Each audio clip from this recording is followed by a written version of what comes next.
to see if people like it and whether it works or not. So if you like it, let us know. If you don't like it, let us know.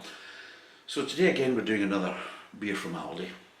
We're playing catch up because we did a lot of beers in November for Lidl's, and we went right through their kind of own brand name, which was Hatherwoods, and they changed all the labels, so we just wanted to kind of see what they were like.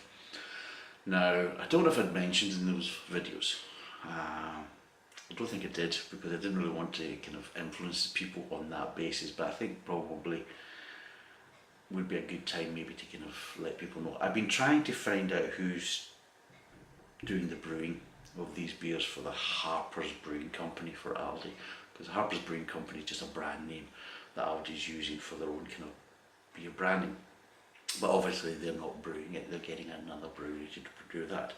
Now with the Hatherwoods for Lidl's, the brewery that actually makes their beers is actually the Witchwood Brewery that makes Hobgoblin and things like that. And that's the Carlsberg Marsden Brewery based in Oxfordshire.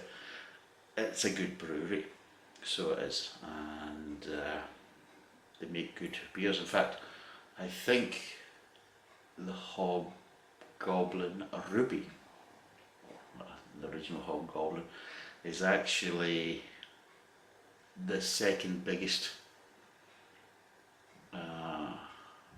ale on sale in the UK, so it's number 2. And I think was it last year they sold roughly about 50 million pints. I think there's a case that they brew, the Witchwood Brewery is brewing roughly about, it's over 8 million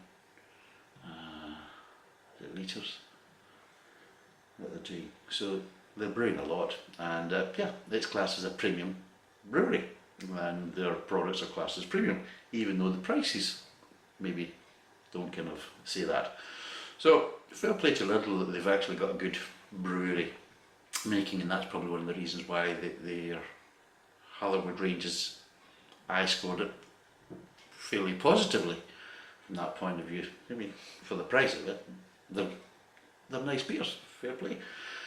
I'm still trying to find out who's doing the Harper stuff for Aldi, but today we're going to be doing an amber ale.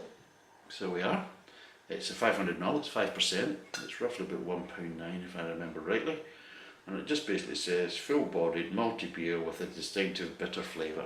So we'll find out about that, but that's what we are at. Harper's Amber Ale. Let's see what it's like. It's quite good that we actually have these options of this different supermarkets, especially Aldi and Lidl, having their own beer brand.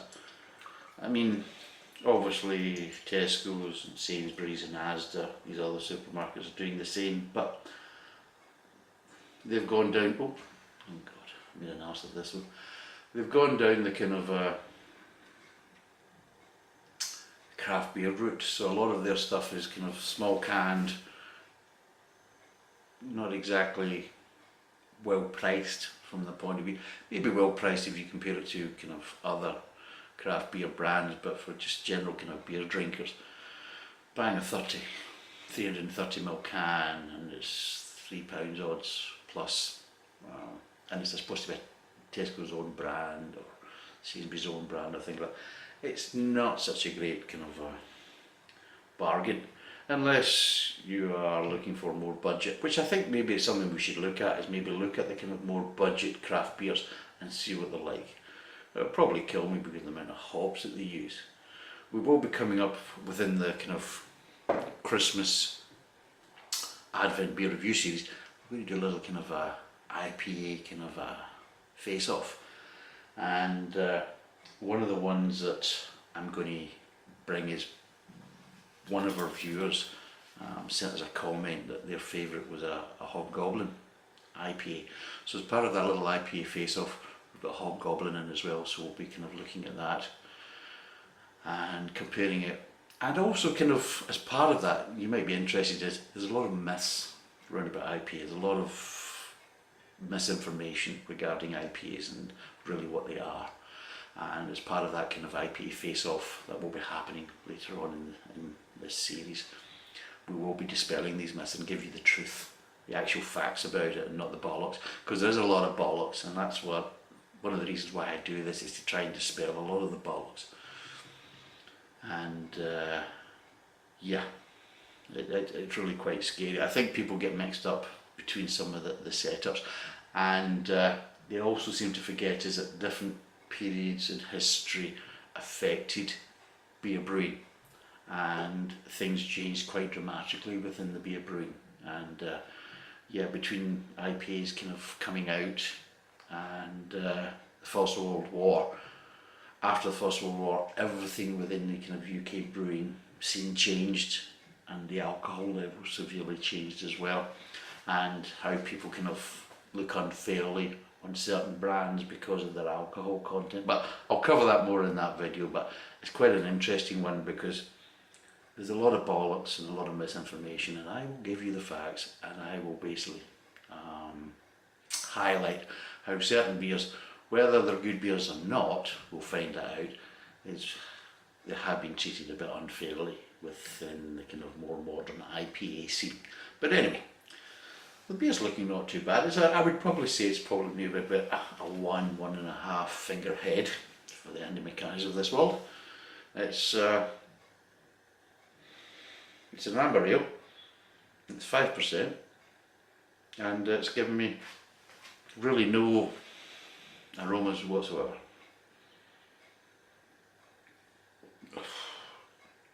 I'll tell you what I'm getting. I'm getting little back hints of Bisto. Now, if you're outside of the UK, you probably, what the hell is Bisto? Bisto's a gravy browning, so I'm getting little hints of mock gravy, kind of beef meaty gravy tones, which can come from the malts. The malts can do that. So yes, ever so slight, light kind of Bisto-ish, watery gravy kind of flavours or aromas, and that's it. I'm not getting any malt, really. No hops. What did it say on it? It's just a full-bodied malty beer. Well, I'm not really getting the malts and the aromas, but there's a distinctive bitter flavour. Well, you can't smell bitter. You can be bitter, you can feel bitter, but you can't smell it. Anyway, let's taste it and see what it's like.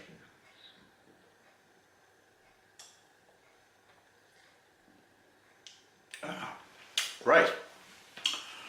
Well, they're not lying with the malt. The malt is there. Boom. You're getting that blast of malty kind of Ovaltine with ever so slight tinge accent on it of sweetness. But yeah, that is a different one from the point of view is that what I'm getting in flavour and what I was getting in the aromas, I'm getting hardly anything in the aromas, but I'm getting a lot more in flavour, a heck of a lot more in flavour. It's actually, it's like chalk and cheese. If you smelt it and you're thinking, well, it doesn't really smell that much, it probably won't have much flavour. Completely different. A lot more flavour compared to the smell and the aromas.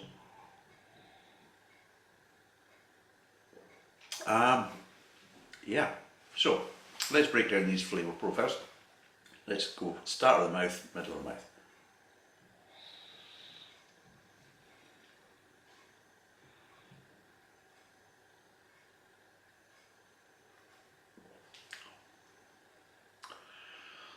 I'm getting light molasses just at the start. And there's a sweetness to start with, very malty. So it's like kind of Ovaltine kind of maltiness, with just a little hint of molasses. Just a little hint, just giving that a little bit, but it's light molasses, not really the dark, bitter molasses, but the kind of, it's darker than gold syrup that we have, or maybe people would maybe say it's a kind of a guava syrup, or even maple syrup. It's that kind of like syrupiness, sweetness, but it's not overly sweet, it's just borderline, just before, you know, if you were kind of like roasting it and kind of evaporating the kind of moisture out of it, just before it's on that tongue, before it starts to go kind of bitterness. So it's just borderline. So you get maltiness, but just a little borderline kind of molasses kind of sweetness, which then kind of transitions to the mid-tongue.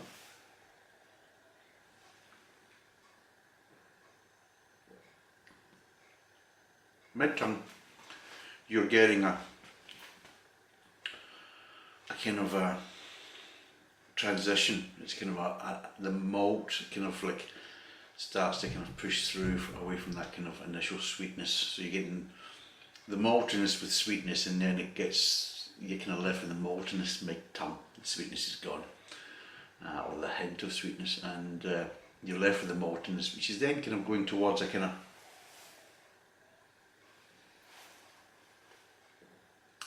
what I would refer to as a more molasses kind of bitterness, but it's a very kind of mild bitterness. It's not a harsh one, and it's not like the ones you would get maybe like in a porter or things like that. It's more of a kind of the bitterness you'd maybe find in a ruby. So it's that type of kind of, again, it's done from the malts.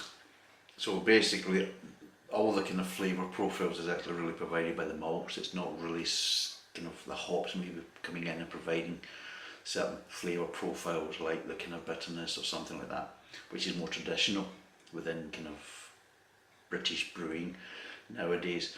Is like, if you want a kind of bitterness, then you might use the hops to either give you that or at least help it out, and maybe give you a kind of dual layer kind of bitterness at the end, with a bit from the malt and a bit from the hops, whereas this is what we call a malt bitterness. So it's a malt based bitterness, which basically means it's a really darker roasted malted barley that's kind of giving us that kind of flavour. And yes, probably you'd be surprised if there's maybe a little bit of rye in there. Maybe some black wheat, but anyway, it's quite a mild bitterness. They're saying a bitter finish. Yeah, it's not a bitter, it was an amber ale, but it's actually very nice. But there's a nice bitterness, it's nice and controlled. What I would say is, it's actually quite well balanced. So again, that kind of intrigues me more, who is making this for Aldi, because they know what they're doing. They're not a bunch of chancers. This is a good brewery that's made this. And you can see it's a nice lively beer, which has been evident in other of the kind of Harper range. The Ruby was a bit of a strange profile, because it was a nice beer, but it wasn't a Ruby beer.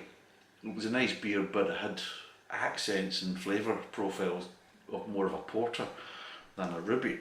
So if you were buying it because you wanted the Ruby flavours, then you weren't really going to get it, so you'd be probably quite disappointed.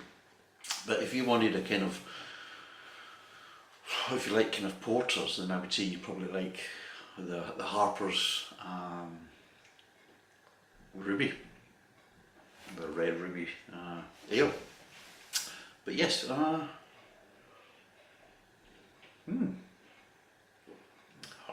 this is a nice beer. It's really actually a nice beer. Well, it's a nice amber ale.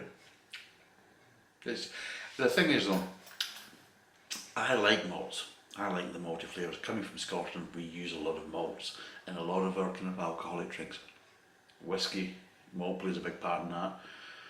And of course within the beers, malt is a very kind of dominant profile flavours, and we use different malts to get different flavours.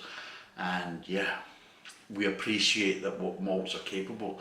Unfortunately, a lot of the kind of more craft beer scene in the UK and around the world has kind of fallen into the kind of hop scene. Whereas hops, I agree, hops can bring lots of flavour and can really make a beer. I will be honest, they can make a beer. I'm not anti-hops. What I don't like is when beers are over-hopped, that there's an imbalance, and I feel that a lot of, especially in the craft beer scene, that they over-hop too much, that they make some of the beers undrinkable. One of the biggest problems, if you're going to really use a lot of hops and really kind of make the beer very hop-centric within its flavour profile, then you really need really high alcohol to kind of cut through that. The problem is if you over hop and you don't have the alcohol content, then I find it makes it very undrinkable. Because one of the things is high alcohol content tends to kind of cut through that kind of citrus, and this is one of the big profiles. Citrus is very important.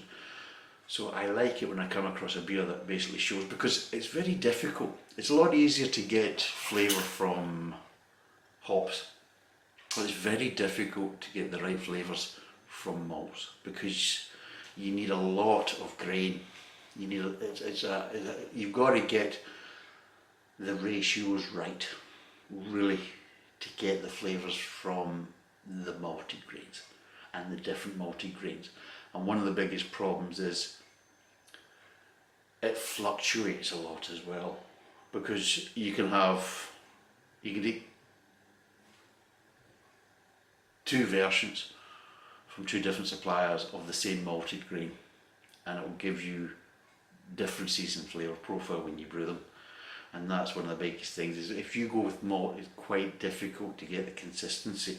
So if your flavour profiles are based around the malt, you've got to be a bloody good brewer, and you've also got to really trust your supplier of your malts, because again, it was very, very difficult to get the consistency from them as well. So they've got to provide you with a good source ingredient, but you've also got to keep adjusting it. And a lot of times is the case as though if you're a big batch brewer, then you'll do what's called small batch brewing, just to keep testing your ingredient, just to make sure that it's still delivering what you expect it to deliver. So you're not basically going to be short or long on your big batch and that type of stuff. So again, there's a lot of management involved, and I appreciate that, because it is it's a sign of a good brewer from that point of view, and it's also a sign of a good brewery to be able to make a good beer from malts. This is actually a nice beer from malts. Out of 5, I would give it, I'm actually going to give this a 3. Because this is quite a nice beer, it really is. Nice beer, 3 out of 5. For the price, I think it's £1.09, or right there or thereabouts. At the end of the day, it's a nice beer, nice and lively. It's one I would recommend. Go and give it a try. Some nice malty flavours, which ticks my kind of profile properly, because I do like it coming from Scotland. Strange how it doesn't give any aromas, but sometimes you get that with malty beers, that you just don't get the aromas that you would be on more hoppier kind of beers and recipes, because hops never really hide themselves. Hops are, you know, they'll scream from the high heaven if they're present from that point of view of it in any kind of decent amount. Whereas malts, sometimes yes, they can scream at you, and other times they don't. They can be very subtle in aromas, but it's bags of flavour. So yeah, 3 out of 5, I would recommend it. Give it a go. If you have done, tell us what you think. If you like it, you don't like it. So that's the review over. Thanks for watching, cheers, and bye for now.